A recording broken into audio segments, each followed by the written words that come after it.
specifically is going to an organ or skeletal muscle during exercise.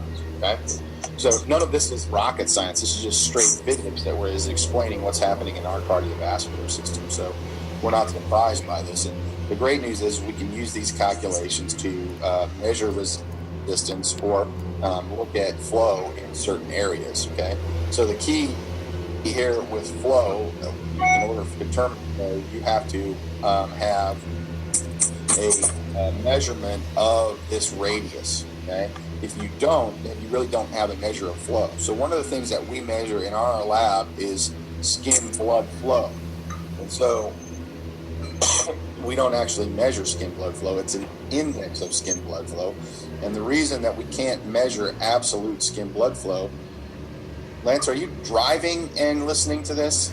Yes. This is not going to go well. So if you get pulled over, we're not going to be responsible for you getting a ticket. Oh, no, it's fine. Yeah, and you seem to be turning the wheel quite a bit. Where are you driving? Oh, I was backing out of my house. Oh, okay. That's fantastic. This is better and better. Wow. So now multitasking. Okay. So what does this mean in regards to blood flow through the entire system? Okay, so here we have a schematic diagram with the boxes representing the heart, right atrium, right ventricle, left atrium, left ventricle, and obviously we're looking at the red being oxygenated blood going down to the capillaries where we're delivering the oxygen and returning venous flow.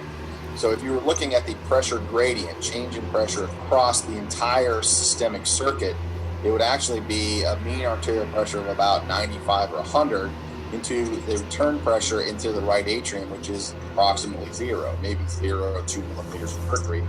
But that pressure gradient across the entire system is about 100 millimeters of mercury, approximately. Okay, if you were to break this down and then look at it in regards to different areas of the systemic circulation, you start to look at the left ventricle, and we've seen this already right here, right? So this right here, this pressure tracing, is the Wigger's diagram, right? Okay, so the large arteries would be what on the Wigger's diagram? It's going to be the pressure in the aorta, which is going to be from 120 to 80, and the pressure in the ventricle, we know it's very high. It's almost 0, maybe 2 millimeters of mercury down here, and then it's got to overcome that during isovolumetric contraction to get that higher pressure to push it out past the pressure in the aorta.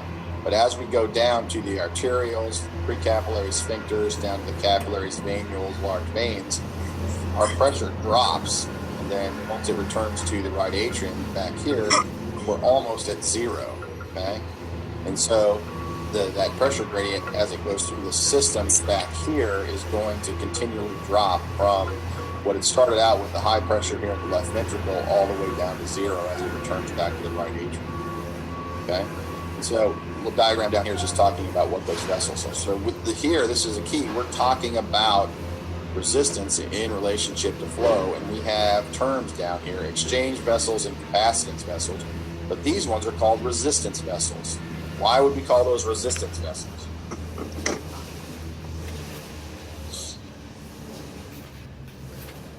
How did we say that we control resistance? 3 things that we control resistance are viscosity, length, and what? Radius. Radius. So why would these be resistance vessels, Wendy? Which one of those 3 are they controlling? Are these resistance vessels controlling viscosity? No. Are they controlling vessel length? No, this is diameter. The diameter. So this is the vessels that are vasoconstricting, right? So they are the vessels that are responsible for controlling resistance and ultimately flow to areas of the body, okay? So if you want to decrease flow to, let's say, the intestines, what do? Vasodilate or vasoconstrict blood flow? You're going to constrict. Constrict. And if you want to increase blood flow to, let's say, skeletal muscle, what are you going to do? Dilate. You're going to vasodilate. That's exactly right. So that's going to allow you to increase blood flow to this, okay? So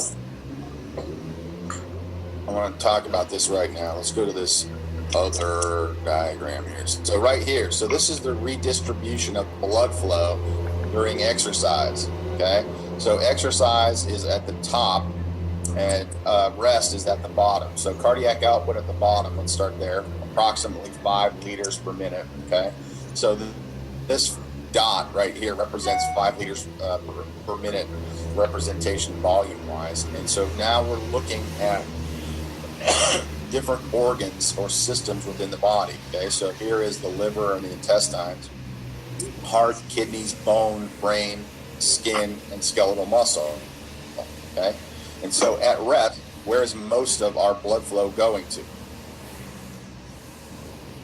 20 to 25% of it's going to the intestines and the gut. Okay, 20% to the kidneys, relatively small fraction going to skeletal muscle. So what's this blood flow here in skeletal muscle? 15 to 20%. What is that doing? Are we exercising when we're at rest? It's keeping you warm. Could keep you warm, or it keeps you upright while you're driving down the road, right? You have to have, or you're pushing the accelerator. Austin's standing up in his kitchen drinking protein things. That takes muscle to do that, right? Noah apparently fell down because he's no longer in the screen. Carmen apparently is asleep too. We can only see the top of her ponytail. And Wendy is dwindling quickly. So she dropped the robe. She's starting to get warm. And she's starting to lose consciousness out on her patio. Okay, so, but the relative amount is small because we start with a resting cardiac output of 5 liters per minute. If we increase the exercise, we can have cardiac outputs much higher.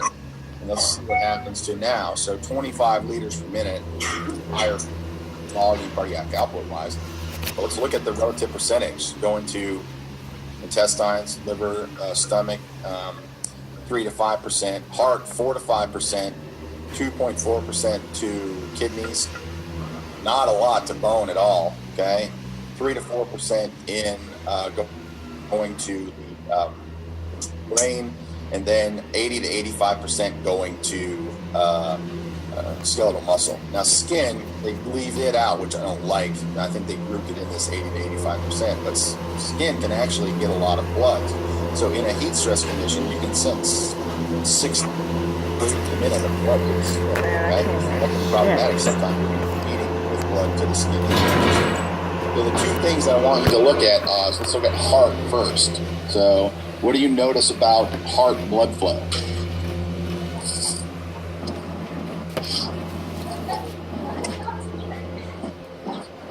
So the difference between heart blood flow here and heart blood flow here.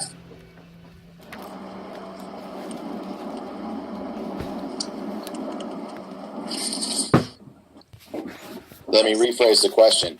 So, relatively speaking, is the blood flow to the heart the same?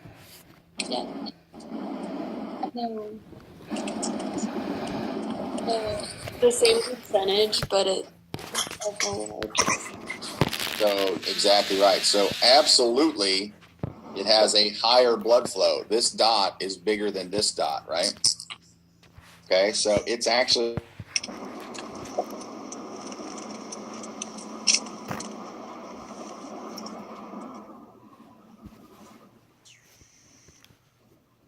And we lost him.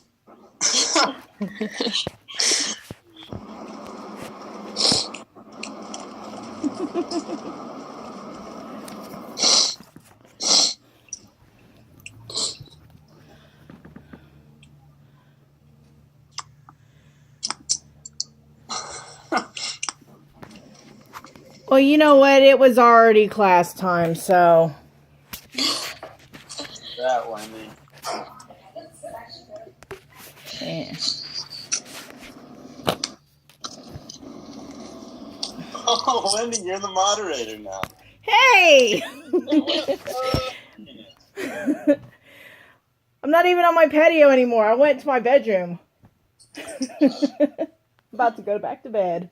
Yay! Well, I think you can leave. Yeah. It's 11:20. Not even in the room anymore.